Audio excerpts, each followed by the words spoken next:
El escándalo de la Polar supera cualquier capacidad de asombro. Siempre se habló de la falsedad de balances, con lo que logró seguir operando por mucho tiempo y adquirir, mientras tanto, créditos que en verdad no tenían ningún respaldo.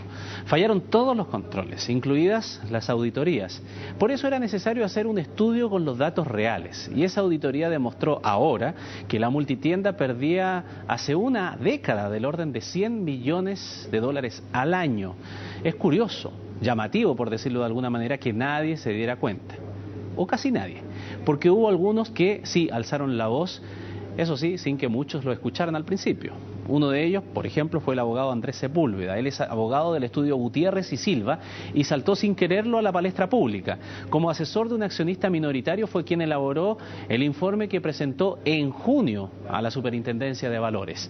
En ese documento preguntaba y cuestionaba los estados financieros y las provisiones informadas hasta entonces por la compañía. Allí podríamos decir que partió todo. Luego se develaría el mayor escándalo financiero de los últimos tiempos al conocerse la existencia de las repactaciones unilaterales.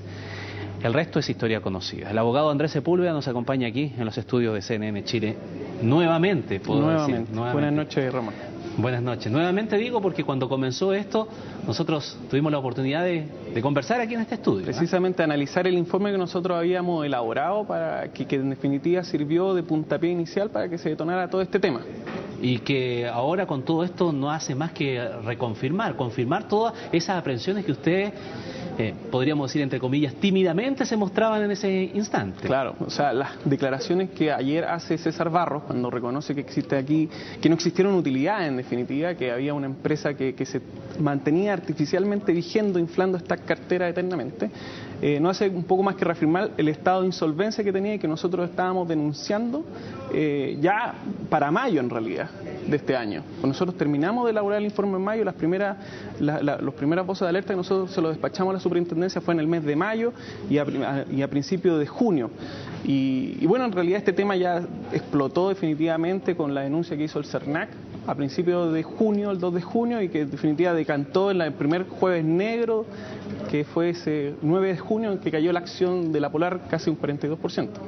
Ahora, ¿qué significa en retrospectiva lo que fue haber alertado esta situación en un momento? Insisto, a través de el requerimiento de un accionista minoritario que se da cuenta. Entonces, uno realmente después de todo este tiempo no logra entender cómo se llega ahora a los números reales, con una cantidad de pérdidas enorme, y uno dice, ¿cómo entonces fallaron todos los controles? ¿Y cómo entonces un accionista minoritario a través de un estudio jurídico se da cuenta y dice, oiga, que esto está mal, aquí no hay respaldo, algo está pasando? Pero los entes reguladores...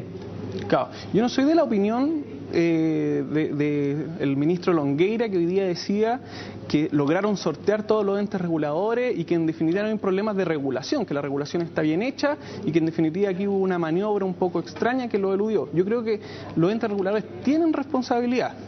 O sea, es parte del mandato legal y si uno ve cómo lo hicimos exactamente nosotros, si hubiesen tomado los datos a tiempo de la superintendencia de bancos, que fue la labor que nosotros realizamos, se hubiese detectado el problema. Nosotros nos hemos entrevistado con un montón de inversionistas que son personas conocidas en el ámbito, que son personas que han estudiado diversas carreras que dicen relación a todo el tema de la economía y las finanzas, y cuando nosotros les mostramos el mismo informe que nosotros presentamos acá, todos dicen, pero bueno, este tema era detectable.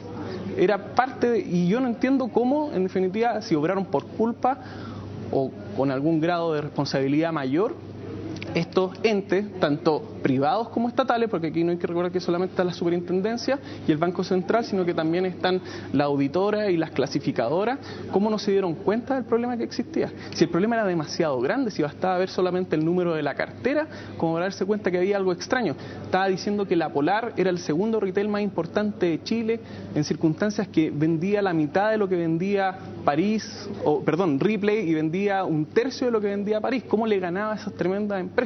Eso es lo que yo no entiendo y lo que los analistas en definitiva no se dieron cuenta, porque a la larga era un problema de interpretación de números.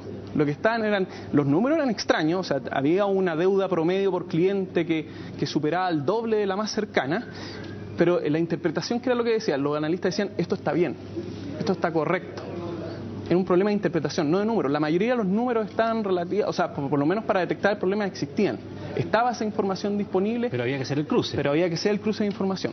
Ya, y para eso no había que ser un experto en los términos de, no sé, ser un auditor experto en esta situación, porque ustedes son un estudio jurídico que no sé si se especializa única y exclusivamente en estos temas, como para poder entender que, a ver, llega un cliente nuestro, nos dice, mire, pasa algo, por favor, ayúdeme a ver esta situación, y usted accede a información que es pública. O sea, claro, no hacen, entiendo, y me corrige si estoy equivocado, Andrés, pero no hacen la labor aquí de una especie de investigador privado especializado. No, o sea, primero hay que tener cierto conocimiento específico de cómo funciona el rubro, entender cómo funciona el tema de las provisiones, eso hay que tenerlo, pero cualquier analista sabe esos temas, o sea, tiene un conocimiento acabado más o menos de cómo funciona el negocio, el mercado, ¿ya?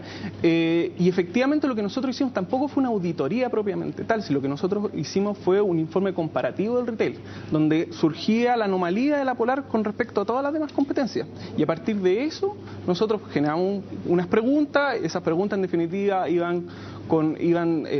ámbito de la respuesta estaba súper acotado a los gráficos y a los análisis que hacíamos también, y finalmente nosotros señalábamos una hipótesis de cuál era el problema, que era la existencia de esta cartera, que era lo único que explicaba por lo demás todos los problemas que tenía la Polar y la atipicidad que tenía con respecto a la competencia, la existencia de esta cartera que se mantenía artificialmente vigente.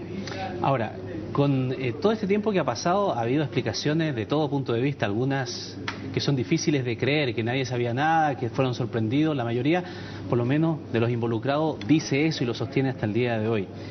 ¿Será eso o es que nadie quiso realmente, cuando se fueron detectando, quiso involucrarse? Porque al final podían perder todo.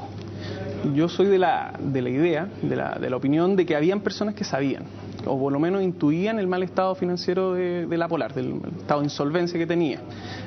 Habían luces de algunos impagos, de algunas acreencias impagas el año pasado, que se venían arrastrando. Habían luces a principio de año cuando algunas corredoras de bolsa iban retirando a la acción de la sintonía, de la buena marca que tenía.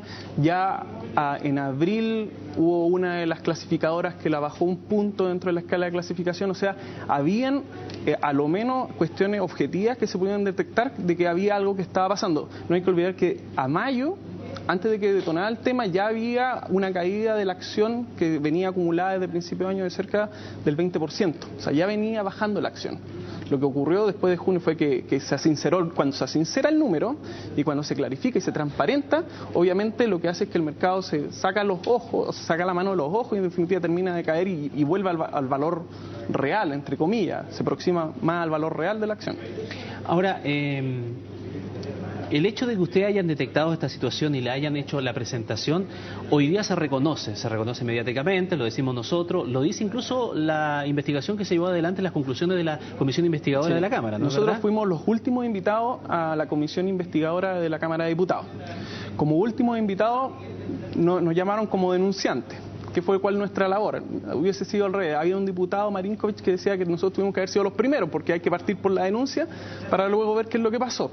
Y ahí nosotros explicamos en detalle el informe y todos los diputados en general estaban contentos en que se podía llegar a las mismas conclusiones que llegamos nosotros solamente con información pública. Y así está reconocido en el informe final que ya fue aprobado, tengo entendido, en sala, que salió, se rindió la cuenta, esa cuenta fue aprobada y creo que el martes 11 de octubre salió el informe final y en el considerando noveno de ese informe final de la Comisión Investigadora se señala específicamente que si no hubiese sido por la labor que desarrolló el estudio Gutiérrez y Silva Abogado, este tema seguramente hubiese seguido creciendo y hubiese seguido estando latente, no hubiese estallado en definitiva. Bueno, y eso de investigación busca establecer responsabilidades de tipo políticas, ¿no es verdad? Y hace cuestionamientos a los entes reguladores en sus conclusiones. La pregunta es si en lo que ustedes informaron a la Superintendencia de Valores y Seguros, ¿cuál es la impresión que le quedó? Me pareció haberle escuchado en alguna entrevista en ese tiempo a usted que decía que algo así como que habían menospreciado en realidad el trabajo de la Superintendencia de lo de ustedes. ¿Fue así?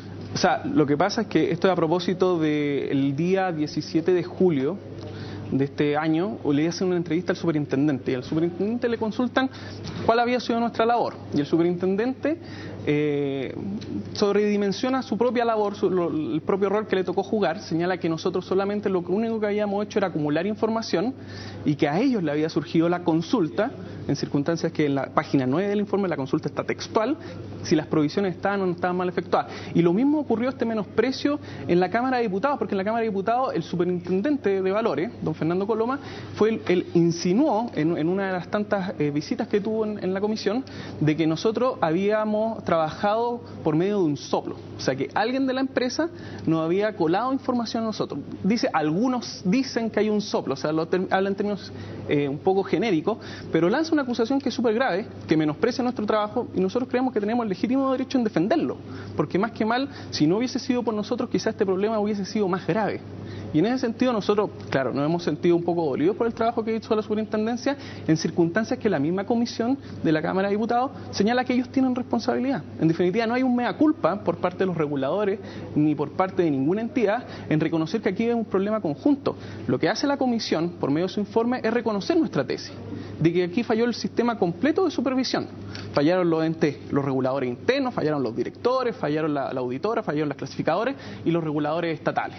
Incluso le atribuye cierta responsabilidad al Banco Central y al CERNAC también, que tenía ciertas denuncias acumuladas y que tampoco no había hecho público ni tampoco había tomado estas acciones populares, que las tomó solo en junio de este año. Sigamos conversando, y especialmente no solo de lo que pasó en ese instante, sino de lo que viene a futuro, pero después de la pausa. Vamos y regresamos de inmediato.